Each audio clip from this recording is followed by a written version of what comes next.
Bilang mga mananampalataya, ano ang dapat nating panuntunan sa pakikitungo sa kapwa? As disciples of the Lord Jesus Christ, we are called to share the gospel to everyone, including the LGBTQ community. Why? Because God offered forgiveness and transformation that is available to anyone through His Son, the Lord Jesus Christ. The LGBTQ community, like any other group of people, person, apart from Christ, is in a condition of deep loneliness for true love. Like the prodigal son in the Bible, we were all once God's enemies. We rebelled against God, but we have now know the grace of God. So none of us, therefore, is in any position to cast stones of condemnation toward any people. Lastly, we must minister to them in ways that God calls us to do. Let us seek God's will in how we journey with this community. Ang tinig ni Bishop Noel Pantoja ng Philippine Council of Evangelical Churches. Para sa mas malalim na kaalaman sa panuntunan ng Biblia sa usaping ito, bisitahin ang website ng Philippine Council of Evangelical Churches.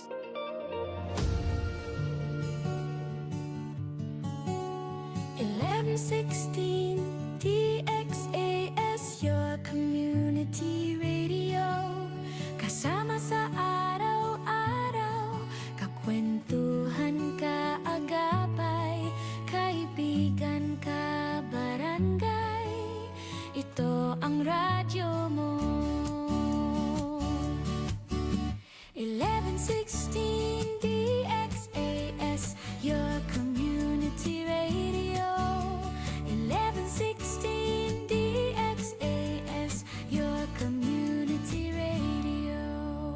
Since 1948, the good news of Jesus Christ goes out to Filipinos across the islands and around the world.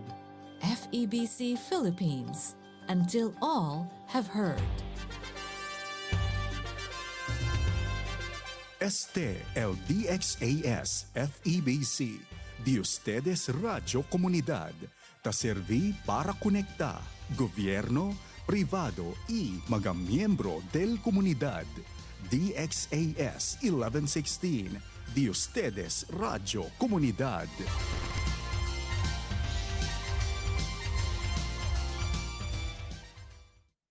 Ang tamang oras, ganap ng 6:00 ng umaga sa buong Pilipinas.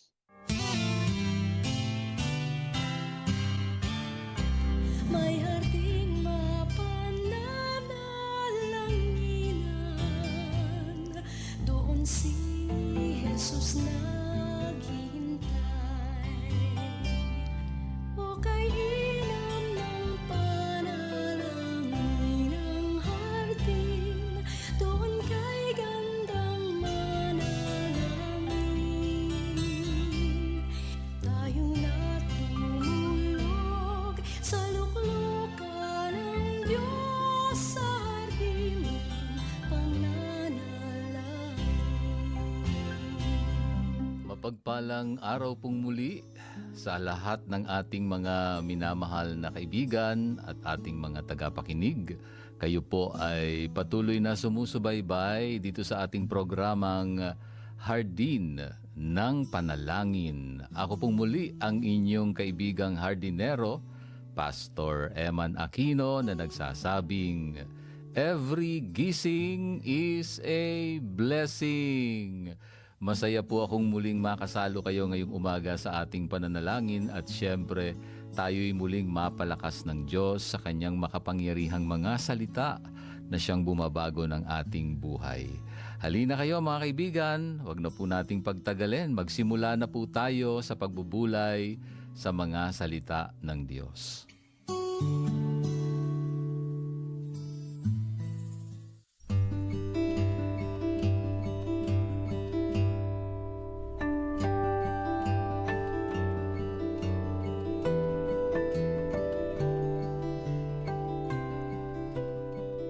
Isang mapagpalang oras pong muli sa inyong lahat mga ka-HNP. Tayo ay muling nagsasama-sama dito sa ating lugar ng kapayapaan. At kumusta nga ang ating puso ngayong umaga? Sagad ka na ba? Medyo ubos na ang lakas? Pagod na? Kung nararamdaman mo na parang nasa dulo ka ng iyong pasensya o lakas, gusto kong sabihin sa iyo na nasa tamang lugar ka. Today is the day 3 ng ating journey dito sa ating series na The Beauty in the Brokenness. Nagsimula tayo sa ating temang Fellowship in His Sufferings. Halagang makasama mo ang Panginoon sa bawat araw ng iyong buhay. At hindi ka na lamang sumusunod sa Kanya, kundi nararanasan mo na rin yung Kanyang pinagdaanan. Tapos pumunta tayo doon sa building spiritual grit. No? Ang ating kalooban ay pinalalakas ng Panginoon. Mahalagang maintindihan natin na ang lakas natin ay nanggagaling sa Diyos. No? Siya ang nagpapatatag ng ating kalooban. Ngayon naman ay ang ating tema ay a platform for God's power. Bagaman kalooban ng Diyos na maging matatag ang ating kalooban o ang ating mga puso, maging matatag ang ating mga pananampalataya. No? Pero hindi ka magiging malakas sa sarili mong lakas. Wala ka niyan. Kailangang tanggapin mo ang iyong kahinaan. So dito pumapasok yung ating tema ngayon, a platform for God's power. Sa mundong ito kasi tinuturuan tayong maging strong, di ba? Sasabihin sa iyo, kaya mo 'yan. No? Lahat tayo magsasabi rin, kaya ko 'to. No? Pero sa kaharian ng Diyos, baligtad ang prinsipyo. Sabi sa Ikalawang Korinto kapitulo 12 talatang 9, 2 Corinthians chapter 12 verse 9, ang aking biyaya ay sapat na para sa iyo dahil ang aking kapangyarihan ay nagiging ganap sa kahinaan. Naranasan mo na ba yon? Yung parang pakiramdam mo, sagad ka na, no? Wala ka nang ilalabas, wala na, tatapos na, o parang ang iniisip mo, wala ka nang magagawa, no? Yung wala ka nang maiiyak, wala nang luha, ubos na. Wala ka nang maisip na solusyon. Ka-HNP, doon lumalabas ang totoong lakas niya. Doon lumalabas yung lakas ng Panginoon. Sa sandaling nasa dulo ka na, wala ka nang magawa. No? Your weakness is not a wall. Hindi ito pader na humaharang sa atin. It is a platform. Lugar kung saan mararanasan natin ang kapangyarihan ng Diyos. It is the stage where God performs His greatest miracles. So yung ikaw ay nakakasaksi, nakakapanood ng kanyang biyaya, no, na nagsusustina sa atin araw-araw, pagpapala yan, no, na dumarating, siyempre, pagkatapos ng tayo ay dumaan sa paghihirap. No? So, medyo yung proseso, hindi natin maintindihan kung minsan, kailangan munang mabasag ako bago ako pagpalain. Well, isipin mo yung isang basag na banga, no? Kung buo ang banga, hindi mo makikita ang liwanag sa loob, di ba? Pero kapag may mga lamat at basag yung jar, doon sumisikat ang liwanag palabas. Ngayon, ang mga lamat sa buhay mo, halimbawa yung pagkakamali na nagawa mo, desisyon na hindi kinonsulta si Lord, yung mga pagkukulang mo sa buhay, o kasama na dyan yung sakit nararamdaman mo, o pinansyal na problema, negosyo na medyo hindi umaangat, no? Araw-araw nahihirapan. Diyan po sa mga lugar na yan, nagliliwanag ang biyaya ng Diyos. Kailangan mong makita ang sitwasyon mo ngayon na hindi mo kakayanin. No? Kailangang aminin mo sa harapan ng Diyos ang iyong kahinaan. Diba? Pakinggan po natin itong kwento ni Elena, isang nanay na nawalan po ng trabaho habang may sakit yung kanyang anak. Sabi niya, Panginoon, ayoko na. Pagod na ako maging matapang para sa lahat. Ubus na ang ipon ko, pati ang loob ko, ubus na rin. Pero nung gabing sinabi niya na surrender na ako, doon ko naramdaman, sabi niya, ang isang kakaibang kapayapaan. Kinabukasan, may kumatok sa pinto, isang kaibigan na hindi na niya nakausap ng matagal, may dalang tulong. At doon niya na-realize, kaya pala akong buhayin ng Diyos kahit wala akong diskarte. His grace is indeed greater than my pain. Katulad po ni Elena, baka kailangan mo ring bitawan ng kontrol ngayong umaga. Let God be God. Witness the miracle of His sustaining grace. Dumadaloy yan sa ating mga buhay. Kapag sinabi mong, hindi ko na kaya, doon magsisimulang magtrabaho ang Diyos. Yan. Kaya, alam nyo, magandang gawin bago po tayo magtapos ngayong umaga. Nais po naming, sa totoo lang, makaniig po kayo. Bawat isa, gusto namin kayo maka-fellowship sa pananalangin. Hindi mo kailangan dalhin ang bigat ng buhay ng mag-isa. Yun ang gusto nating sabihin. Narito ang ating HNP community para sumuporta sa iyo. Kaya po kami ay gumawa ng group chat doon sa ating mga regular listeners. At ngayong umaga, ang ating gagawin, number 1, i-share mo ang iyong kwento. Saang aspeto ng buhay mo ngayon nararamdaman ang kahinaan? Sitwasyon mo ngayon, pwede mong i-share, i-comment o i-message mo sa aming official Facebook page, 1116 DXAS Your Community Radio. Hanapin niyo po sa FB. Tapos, mag-share ka doon ng nararamdaman mo, sitwasyon mo, and then lagyan mo nung hashtag na my weakness, His power. Yan, para medyo alam natin agad dito sa ating episode, napakinggan mo ito. Hashtag my weakness, His power. My, capital M, capital W sa weakness, capital H sa His, and then capital P sa power. Hashtag my weakness, His power. So, nais po kasi naming ipanalangin ang specific na sitwasyon mo kung pwede mong i-share ang iyong kwento. Number 2, na gagawin natin, maging instrumento tayo ni Lord.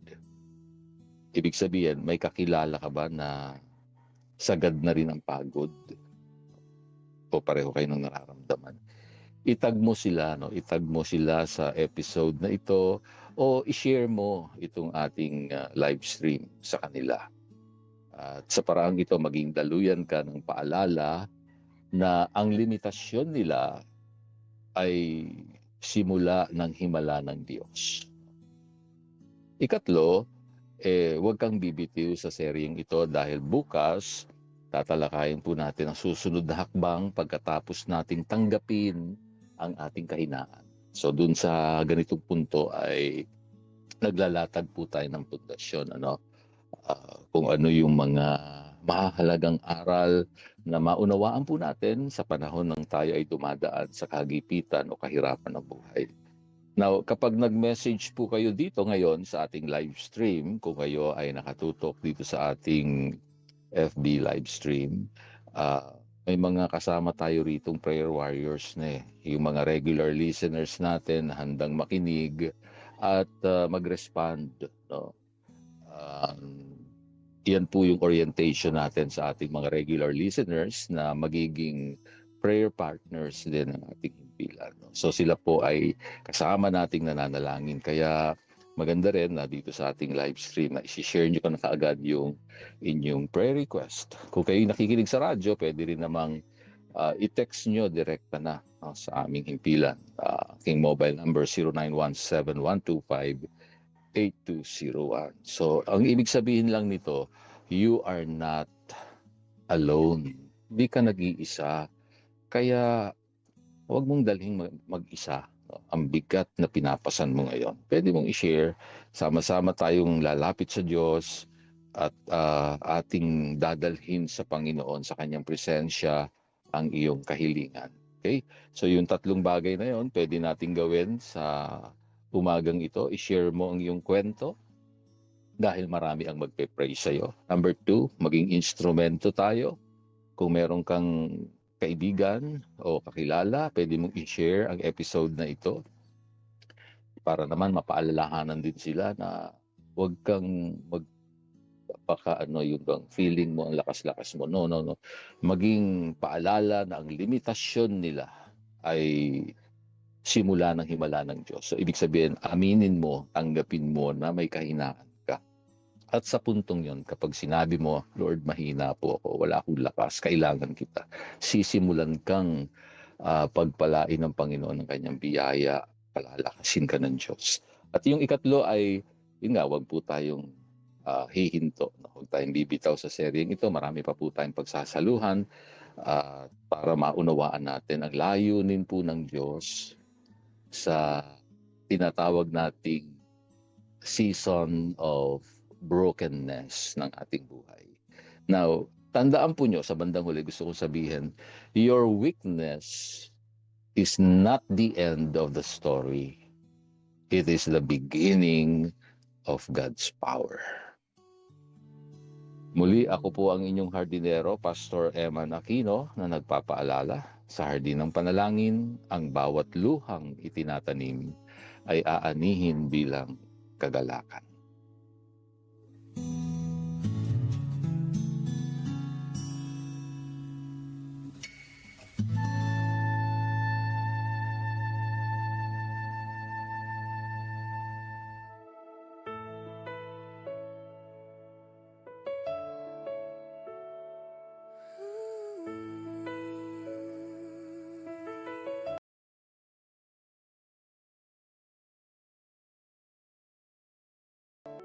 O Panginoon naming dakila, purihin ang ngalan mo magpakailanman. Dumating nawa ang iyong kaharian, mangyari nawa ang iyong kalooban.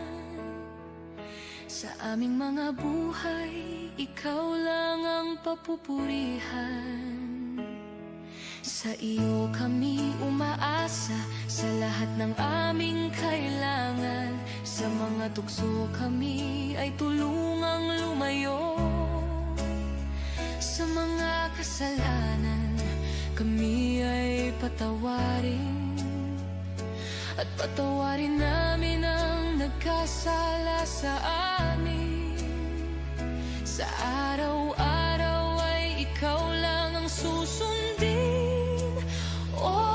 Ama namin, narito ang aming dalangin. Kami ay iyong dinggin, kami ay katagpuin sa hardin ng panalangin.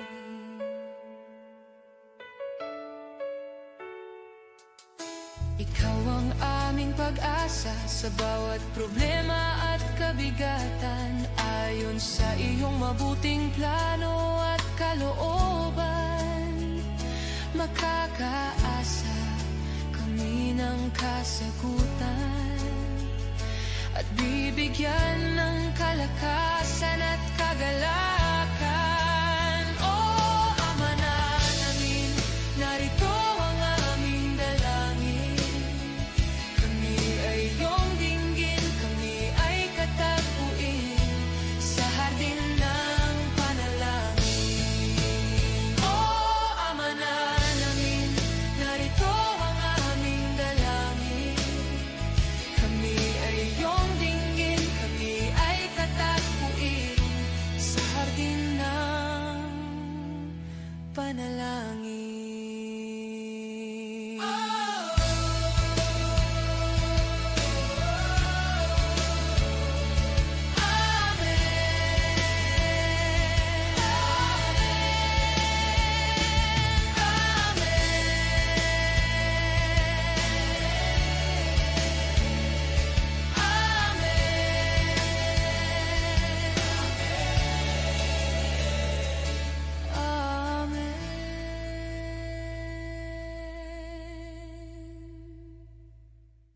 palakasin at pagtibayin ang pagsasama ng pamilya sa tulong ng ating pinagbuklod na pagdulog sa ating mapagkalingang Diyos.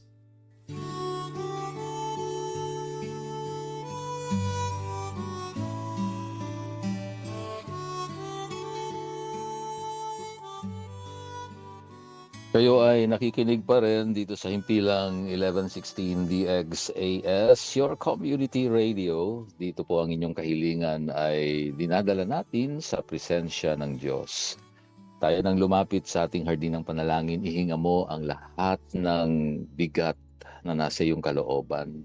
Dalhin natin sa Panginoon. Manalangin po tayo.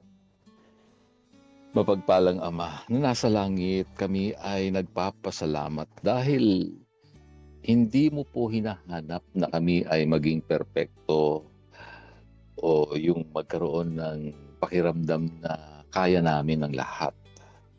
Salamat na ngayong umaga naging paalala po sa amin na kami ay pinapahintulutan mong basagin ng lahat ng mga nangyayari ngayon sa aming buhay. Magkaroon kami ng lamat at yung mga pagkukulang na nararamdaman o nagagawa po namin. Kasama na rin po dyan yung aming pagkakasakit, mga problema sa buhay, pinansyal na problema, mga pagkakataong pinapayagan mong mangyari sa amin dahil ito po ay nagiging platform upang makita namin ang iyong kapangyarihan, O Diyos. Gumagalaw ka doon sa mga taong basag ang puso. Malapit ka doon sa mga taong talagang nagsasabing hindi na namin kaya. Lord, sustinahan mo po yung mga pagod, yung nakakaramdam ng panghihina ng kalooban. Sagad na, no? Parang hindi na nila alam kung paano magpapatuloy. Paalalahanan niyo po nawa ang bawat isa na ang iyong biyaya po ay laging sapat. Hindi ka po nagkukulang. At nais ko pong idalangin bawat isang aming mga tagapakinig po ngayon. Dinadala ko po sa inyong paanan ang kalagayan po ni Kuya Ador. Patuloy mo siyang tulungang makarecover. Panginoon, kasama ng kanyang buong pamilya, ang kanyang mga anak. Pagpalain niyo po, Panginoon. Salamat din po sa kahilingan namin para kay Jiho Bien Pelaques. Wala po siyang paningin. Pero alam ko po, ikaw ang Diyos na nagbibigay nito. Panginoon, salamat po dahil patuloy kaming nagtitiwala sa iyong kakayahan. Ang dalangin namin, ang pakiusap namin, bigyan niyo po ng paningin si Jiho sa ngalan ni Jesus. At ganoon din po si Leonie Lopez, patuloy mo siyang bigyang lakas. Kasama na rin si Elsa Senon, ang kanyang mister. Nananakit na rin po ang ilang mga likod nila, kanilang mga katawan at hinaharap nilang mga problema sa kanilang pamilya, sa pinansyal. Ikaw po ang Diyos. Mapagkakatiwalaan ka. Pinagkakatiwala namin sa inyo kanilang kalagayan sa Senon family. Salamat po sa pagpapala mo, Panginoon. Kasama na rin si Nanay Vicenta sa kanyang kalagayan. Lord, ikaw po ang Diyos na pinagkakatiwalaan niya at alam kong hindi ka nagkukulang sa Tolentino family. Kasama ng kanyang mister, kanyang mga anak, pagpapala mo ay kanilang tanggapin. Ganon din po sa matagumpay na operasyon ni Misha Sandra Samia. Salamat, Lord. At dalangin namin ang mabilis na recovery. Ang patnubay niyo po sa kanyang mga doktor at mga nurses na nag-a-attend sa kanyang kalagayan. Sa ngalan ni Jesus, palakasin niyo po siya. Maging kay Hadasa Abino, dalangin ko ang gabay mo sa kanya. Ang kalooban mo, Panginoon, ang siyang mangyari sa kanyang buhay. Pinagkakatiwala namin sa iyo, O Diyos. Kasama na rin si Pastor Alex sa kanyang angiogram procedure. Gabayan niyo po yung mga doktor na mag-ahawak sa kanya. Ang biyaya mo ay kanyang tanggapin, Lord, sa mga oras na ito at maitawid mo po ang aming kapatid. At ang De La Cruz family, si Ate Gloria, kasama si Gilbert, si Gary, si Gail, si Gladys. Salamat sa pamilyang ito, Panginoon. Pagpalain niyo po sila, lalo pang lumakas yung kanilang pananampalataya sa iyo, Panginoon. Ingatan niyo po sila sa lahat ng kanilang mga ginagawa. Kasama na rin si Grace na nag-aalaga kay Ate Gloria. Pagpalain niyo nga po siya ng kalakasan. Kasama na rin, Panginoon, ipinapanalangin namin si Nadel Valdivia. Ikaw po ang Diyos sa kanyang buhay. Dalangin ko ang malalim na pagkakakilala po sa iyo, Panginoon. Lumago siya, hindi lamang sa kanyang pisikal na buhay, kundi higit sa lahat, spiritual niyang relasyon sa iyo, kalakasan iyong ipagkakaloob. Patuloy na kaaliwan sa buong pamilyang Bonyog ang aming dalangin kay Ma'am Agnes. Lord, alam po naming masakit yung mawalan ng mahal sa buhay, kanyang mister na si Rudy. Kinuha niyo po, pero alam namin mas mabuti ka, O Diyos, sa lahat ng panahon. Dalangin ko lamang na itatawid niyo ang pamilyang ito sa kanilang kalagayan. Dalangin ko din, Ama, ang couples fellowship, Lord, na gagawin po nila Pastor April Niel Del Oro sa kanilang pagsasama-sama. Patuloy na ikaw ang Diyos na makakatagpo nila, pagkakaisa, breakthrough at favor doon sa lahat ng mga mag-asawang magagather. Salamat, Panginoon, kay Tideng Mangundayaw. Pagpalain niyo po siyang patuloy at maging ang Arieta family. Salamat po sa pangangalaga mo kay Rainsy. Lord, ikaw ang Diyos na patuloy pong mangunguna sa kanila at sama-sama silang lalago sa iyong biyaya, Panginoon. Salamat po, O Diyos, sa buhay ng aming mga tagapakinig ngayong umaga.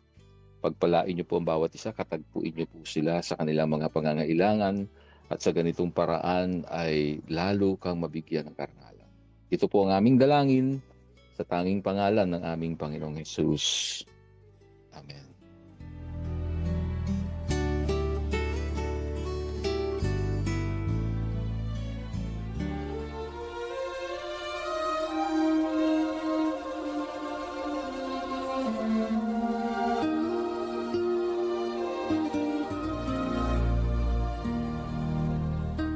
Kagalakan ko po ang maging lingkod ng Diyos sa inyong buhay dito pa rin sa Himpilang 1116 DXAS, your community radio.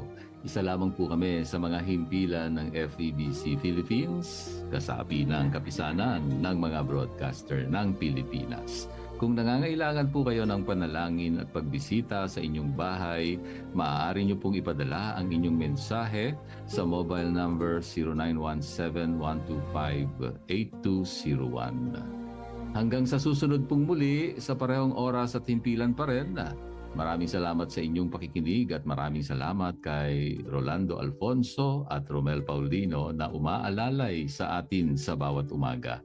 Ako po ang inyong hardinero, Pastor Eman Aquino. Paalala po muli, sa lahat ng ating ginagawa, luwalhatiin natin ang Diyos.